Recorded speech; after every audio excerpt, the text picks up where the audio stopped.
Hello, everybody. Of course, we're getting on a little bit late tonight because of the Florida State-Oklahoma State game, which turned out to be a lot closer, a lot more competitive than anybody could imagine. In fact, Oklahoma State, believe it or not, actually had an opportunity to maybe get that go-ahead touchdown, but had a costly fumble in the final few minutes of the game. And you turn the ball over against a team like Florida State, they'll cash it in into 6 points shortly after, and that's what happened. But proud of the way Oklahoma State represented the Big 12 this evening in Arlington. They played the #1 team in the country, a team that they were 20-point underdogs against, neck and neck, toe to toe. Just fell a little bit short in the end, losing by 6 points, but a terrific game for the Cowboys. That's why we came on a little bit later, because I wanted to see how that game was going to finish. Because unlike the game that we saw tonight, which we knew wasn't going to be competitive anyway, the Oklahoma State game was a lot more competitive again than anybody could have imagined. But FSU does survive.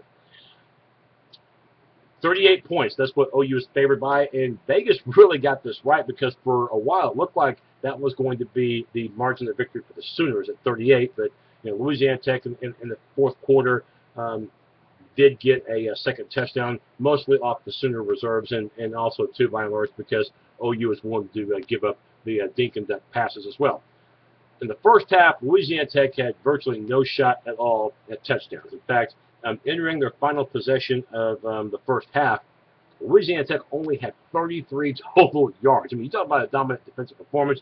You talk about Jordan Williams at defensive tackle. Not only was he able to be a vital part of that defense in terms of getting that ground attack contained from their superstar running back, Kenneth Dixon. We know what a touchdown machine he was 2 years ago.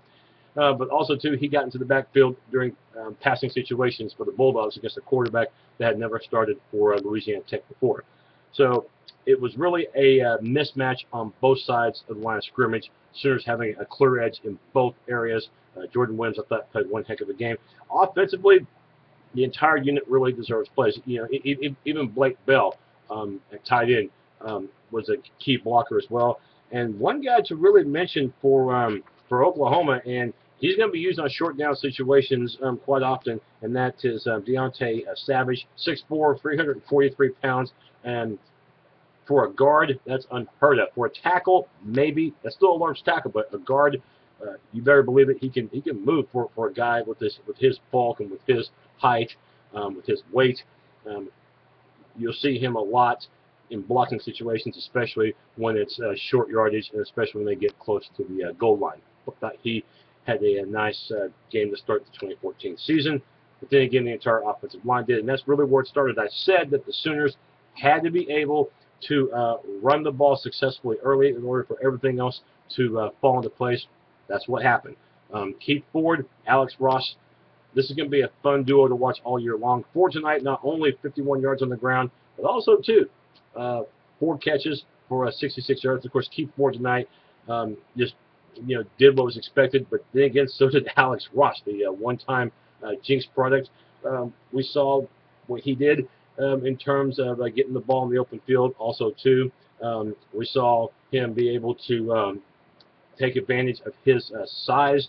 Yeah, remember, he weighs about 20 to 25 pounds more than Keith Ford does, and he's about 3 or 4 inches taller. He took advantage of his physicality, and just like the rest of the Sooners tonight, Alex Ross was extremely physical. And we saw, too, that, remember, when he was at Jinx, not just a All-State football player, also an All-State trackster, nearly ran a kickoff back for a touchdown, got close, I think got to like 25 or 20. So it was a big night for Alex Ross. And how did Trevor Knight do? Remember last year's season opener? Looked like a deer in the headlights, against Louisiana Monroe. Not against this Louisiana school, not in this season opener in 2014. Complete opposite. Matter of fact, I think his first 6 or 7 passes were all completions. He was red hot in the beginning. Was it a great game on the entire surface for Trevor Knight? I would say a great game. There is room for improvement, but I would say it was a solid game for him. Him and Sterling, Shepard hooked up for a touchdown, almost hooked up for another one, but Shepard right at the back of the end zone couldn't hold on to the ball. But still, I thought Shepard was involved in the act. In fact, so many players tonight got into the act for the Sooners, both first team and second team throughout this game. In fact, we saw a lot of the second teamers play in the second half because it was 31-3 halftime in favor of OU.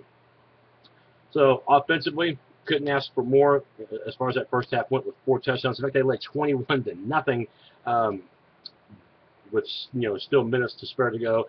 in quarter number 1. So the issue was decided, thinking we thought it would be. Louisiana Tech just didn't have the overall talent, not the depth, not the experience that the Sooners have. And plus, you're playing them at Gaylord Memorial, and very rarely does OU lose at that stadium, as we've documented so many times.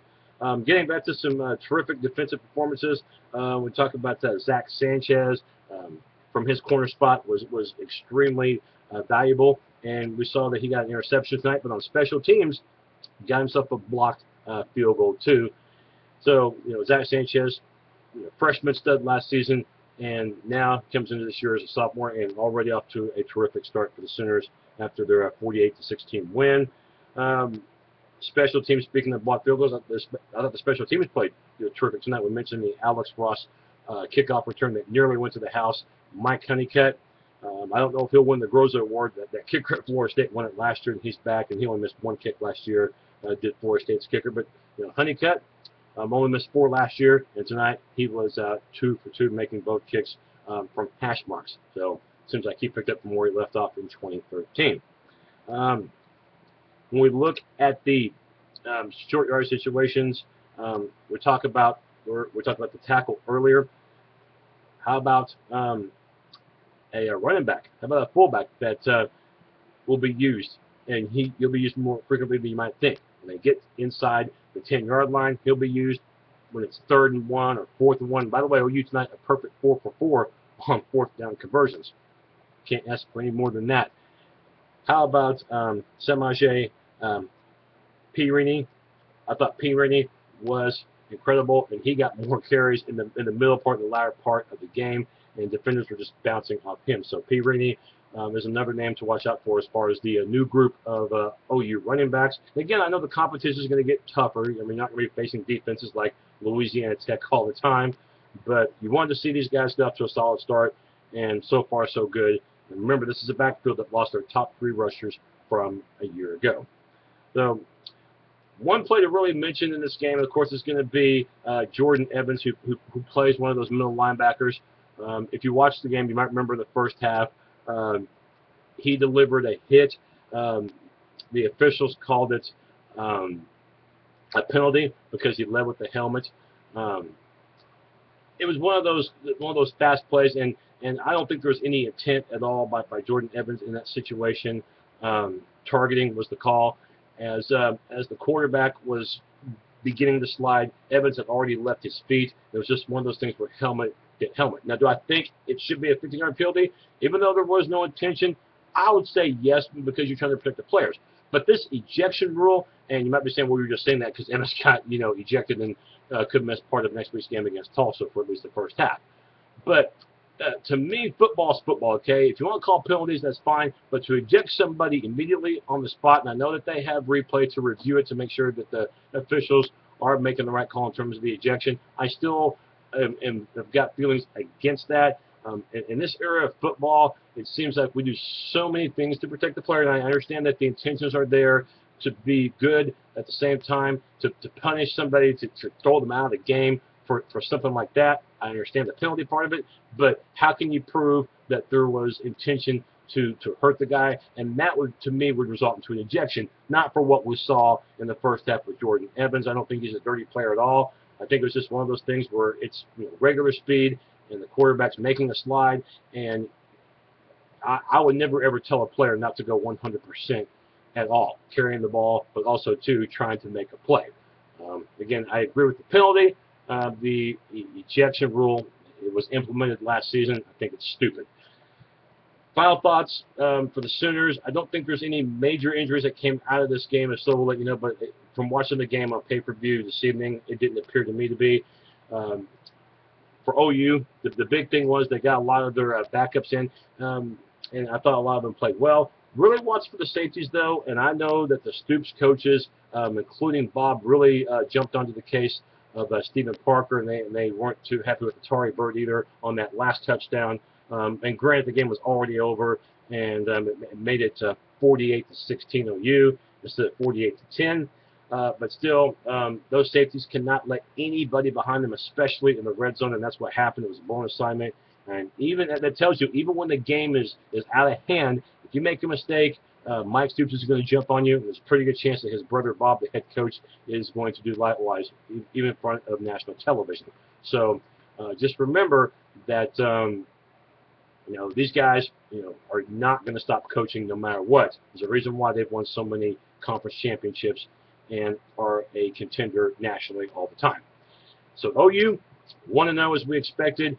Taking a brief look at elsewhere, Ohio State really got a battle today from Navy, but their depth was just too much. Was the Buckeyes, as they have a strong latter part of the third quarter, fourth quarter took over, and they won the game. But for a while it was close.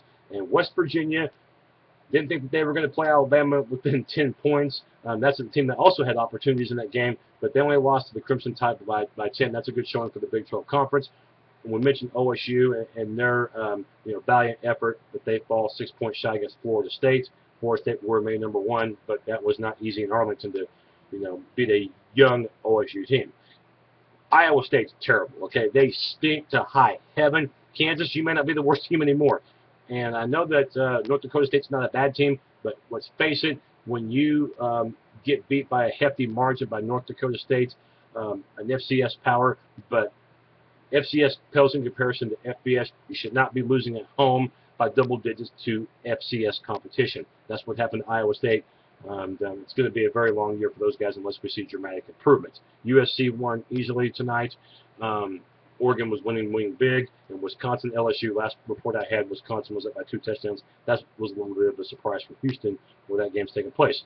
My weekly matchup show early next week will have OU against Tulsa. Again, OU, they roll by jumping out on the Bulldogs early, and 48-16, and the game really wasn't even that close.